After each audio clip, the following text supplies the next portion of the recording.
Well, a warm welcome to everyone to the sixth in the seminar series of this Hillary term. Now, I hope you all have a copy of this excellent little booklet because it contains all you need to know about the seminar series, the ones we've had, the ones we're about to have, and just a short advertisement. Next week, which will be the 7th of the seminar series, will be about Russia's geopolitical objectives. Of course, it is conceivable that we will be covering a little of that today from certain aspects, but the next one is next time is the main one on geopolitical objectives, starring Roy Allison, Othon, and Andrea Bogdanovsky, who I don't actually know yet, but I will know him after next week. But like so many people connected with the seminar series, he's a friend of Jessie. And a friend of yours. Well, there you are. Well, we hope you'll come along next week. Oh dear. But this evening the subject is cybersecurity, and we're very lucky to have Lucas Kello and Cvete Koneska to speak on this very important subject.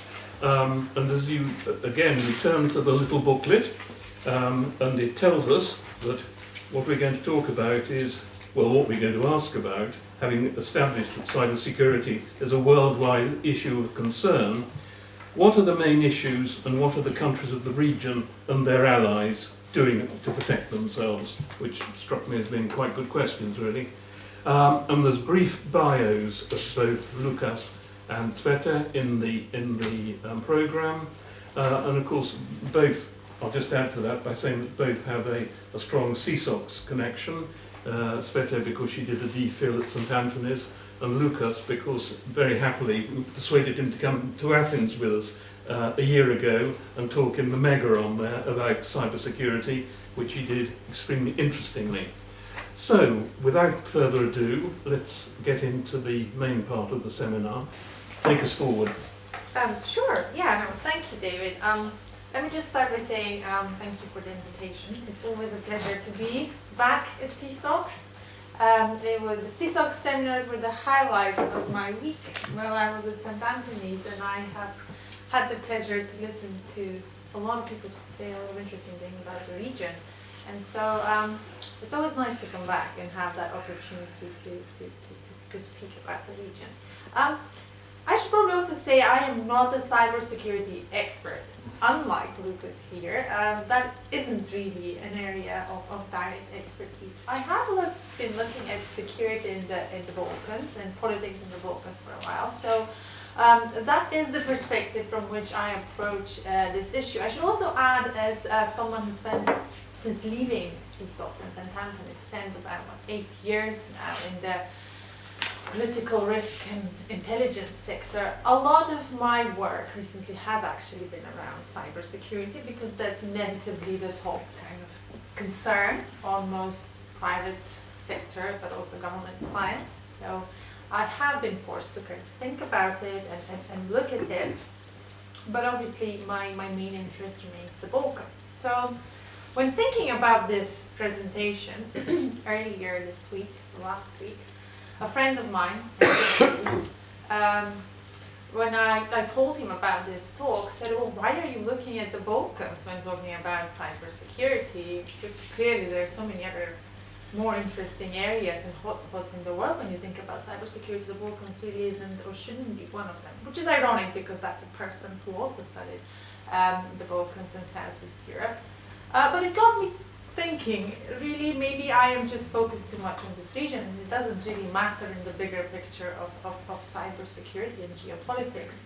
And then obviously I came to the opposite conclusion, right? That it actually really matters. And you follow the little exercise that I often do now when I work on the kind of the threat assessment methodology, that we do, looking at the vulnerabilities, the capabilities, the intent and opportunity when we think about threats and risk actors.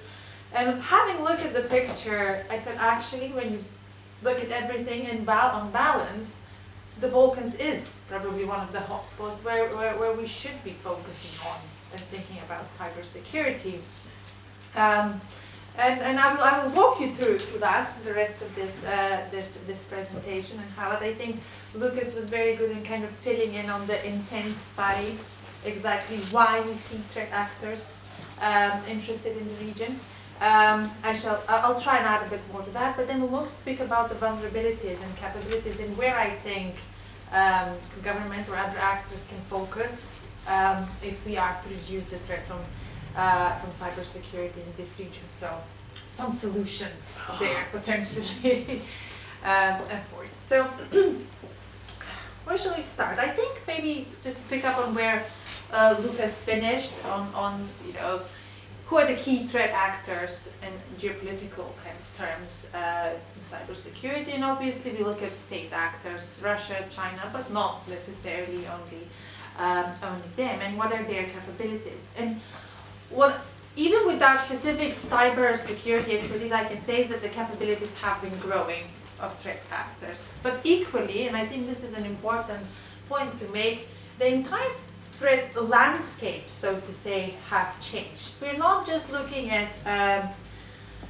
a bunch of hackers somewhere in a dark room when we talk about cybersecurity, although I'm sure there's that as well, but that isn't all that cybersecurity is about, obviously, anymore. So in thinking about it, we need to think more broadly about private sector actors, about government actors, about insider threats within the targets of cybersecurity, right? Because that is one of the weakest links and so on. Disgruntled former employees and people, within the government or within companies that are being targeted. So the threat landscape itself is very diverse, and it's much more difficult to manage and map out than it was just say a decade ago. So what that means is that this different range of actors out there will also have very different often intentions and motivations when they're thinking about cyber attacks. From the kind of fully malicious, targeting critical infrastructure, targeting the political system integrity of a country, to just sort of the plain embarrassing, which would be, to disclose just some information that would be embarrassing about political leaders, and so on, which may not have immediate consequences, but again, discloses a lot of the weaknesses and vulnerabilities within the system. I mean, I suppose in the Balkans, where a lot of so many embarrassing stories and information have been disclosed for various means recently, it's a very high threshold to get there. All these phone calls, fake phone calls to political leaders and so on, where they fall for the kind of, I'm thinking here of the Estonian Prime Minister who fell for the Ukrainian, fake Ukrainian phone call and so on. So it is difficult, it is a high threshold, but these are not to be completely discarded when thinking about cybersecurity, because they point out to kind of more systemic vulnerabilities there and failures, as to they show how little of a kind of structures exist around protecting information, around how institutions work, even at the highest level. So we are dealing with the landscape that is quite challenging and is becoming ever more challenging, while on the side of the kind of vulnerabilities, states in the region are particularly slow at kind of catching up with this. So when I was going through this exercise, for my own benefit, and listing the vulnerabilities, I have a very long list of vulnerabilities when thinking about what goes on in the region.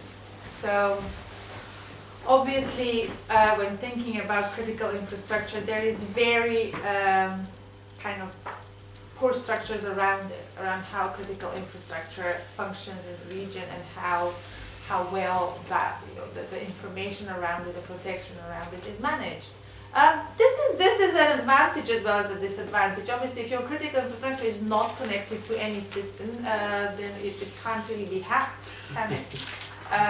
But that's on the other hand an obvious kind of disadvantage, as to these societies and economies cannot really catch up and get integrated, connected with the broader European kind of economical space and infrastructure space if they remain completely disconnected. But making that leap obviously exposes them to cybersecurity threats. The obvious ones, which apply to every conversation about the Western Balkans, the Balkans in general, the weak rule of law, and the low trust in institutions. And these are important to us when we think about cybersecurity as well.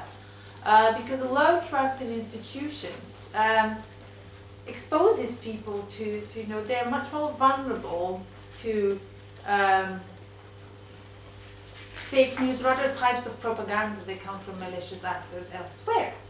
If they don't trust their institutions can do the right kind of checks of the information, that the media functions properly, that the state functions properly, they're much more vulnerable to such kind of, not necessarily direct attacks, but say potentially dangerous information that is spread.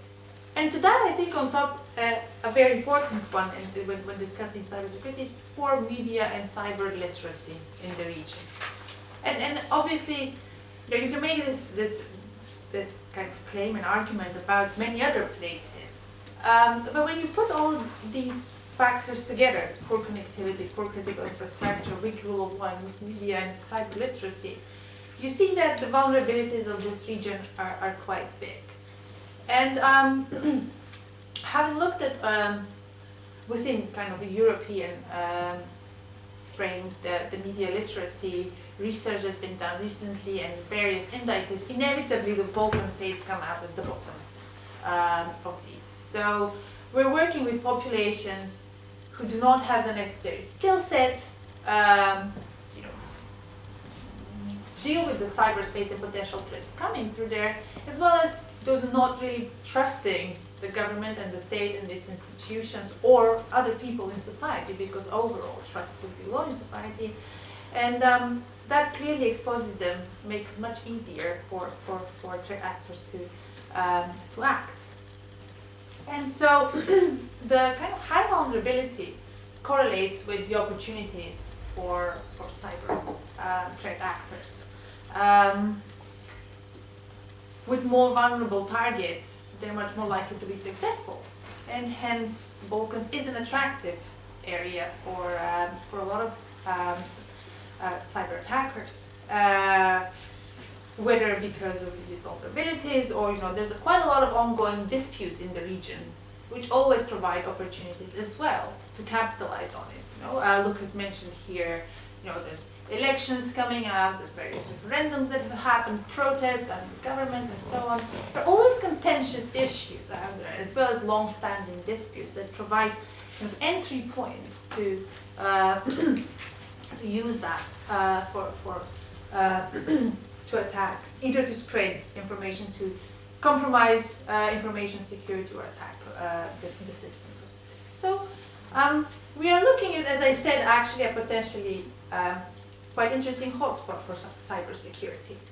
And while a lot of the conversations focus on the intent of cyber actors, such as state-sponsored actors or state actors such as Russia and China, I think when you look at that and compare it to the vulnerabilities and opportunities out there, it paints a kind of a bit more concerning picture. Largely because, I often hear the argument that obviously actors would choose a much more impactful or attractive targets, such as, say, EU states rather than Balkan states, or key pieces of European, whether information or kind of critical infrastructure, or European politicians rather than your not very influential Balkan prime ministers and presidents. And that is true, yet there is also the argument, the counter-argument of saying, well, if you're going to be looking for an easier win, you would certainly be looking for a kind of weak link, or the weakest point, entry point. And with a lot of the Balkan countries now being members of NATO, or at least still trying to join the EU, obviously that if anyone would want to target, say, NATO information channels or infrastructure, they would go for the weakest one, not where the strongest cybersecurity controls are. And that again points to the Balkans. And then there's economic motivation as well. Energy obviously always coming up as a kind of on top of that list, with oil and gas interests in the region, and on the one hand, and on the other hand, the EU's move to kind of diversify energy supply, to diversify or to move on toward more sustainable and cleaner energy production and so on. And there are these debates and policy decisions as well as actual investment decisions that are made where it's important where countries, not just in the EU, but countries in the Balkans, come out. And then perhaps, what may seem in geopolitical terms the least important, but actually I think quite illustrative kind of area, the social and kind of soft power areas, in issues such as one that I've recently worked on, for example, anti-vaxxers and anti-child rights campaigners. And this would not seem, as I say, to come up on top of the geopolitical agenda, but it does actually, when you look at the channels of how information is spread, or different kind of arguments, followed by funds, followed by skill set sharing, sort of that whole footprint comes through social and other media. It does demonstrate as to how impactful these cyber channels are. And this is not, again, I know Lucas mentioned something, this is like non-violent, but actually a lot of these things have the potential, and some have turned violent and quite disruptive. Protests, again, as I say, anti-vaxxers, anti-child rights, and other issues that are not within the kind of high politics, they do get people on the streets. They do get to make credible threats and have actual impact on how policies and strategies are made in this part of the world, which actually leads to broader conversations about rolling back of some of the more liberal reforms that were made and so on. And this is all largely carried out through cyber channels, and has that direct impact on policies and societies. So the intent is varied. It isn't just elections, though those matter. But I mean, in terms of elections, sadly, we could never say that elections in the Balkans were particularly fair or clean or fully democratic. So this is just another way of kind of in which way elections will not be fully democratic. And I'm not saying that's not important. Clearly, it's yet another obstacle which we need to control for. Or the information capture kind of threat that Lucas mentioned, which I think is important. Obviously, the security of information is quite important. But again, in the Balkans, if you think about it, with so many kind of affairs about intercepting communications and the leaked transcripts from various former government agencies listening to phone conversations and other conversations. This isn't any news in the Balkans. And honestly, if you tell people, I imagine, if you tell people in the Balkans that their politicians have been hacked by Russians, I don't think anyone will be particularly surprised or concerned about it. They would say, well, then of course we know that's something that you would expect. And that's not good. There's not a control for any of these. But I'm just kind of saying where we usually look at necessarily is not necessarily what the largest impact will be, because in these areas, Balkan societies were already coming up a bit deficient.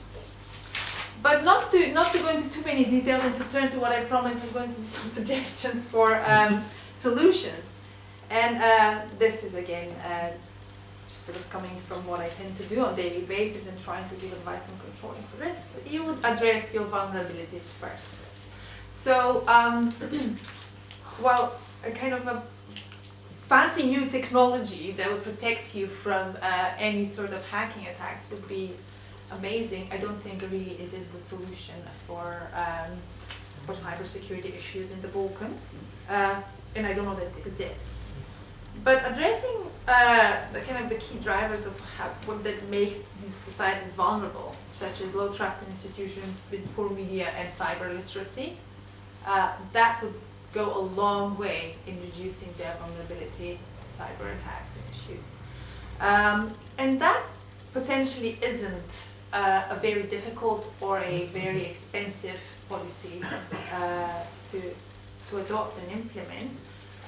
But I mean, as you won't be surprised, it isn't really at the top of the agenda, governments in the region.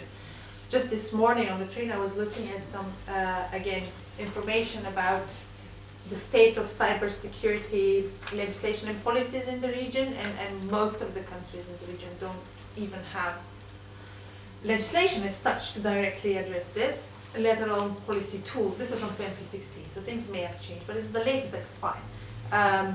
Let alone any policy tools that directly address this. So that there's a lot of space and scope there to work on that. Inevitably the rule of law, but then we've been discussing the rule of law here as far as I can remember, I'm sure even before my time, so I do not know how to solve that one, and the low trust in institutions in general in society. But that would be the key areas I would recommend that any efforts should be focused. So with that, I suppose I can leave it here, and I'll be happy to answer any questions you may have. Thank you very much.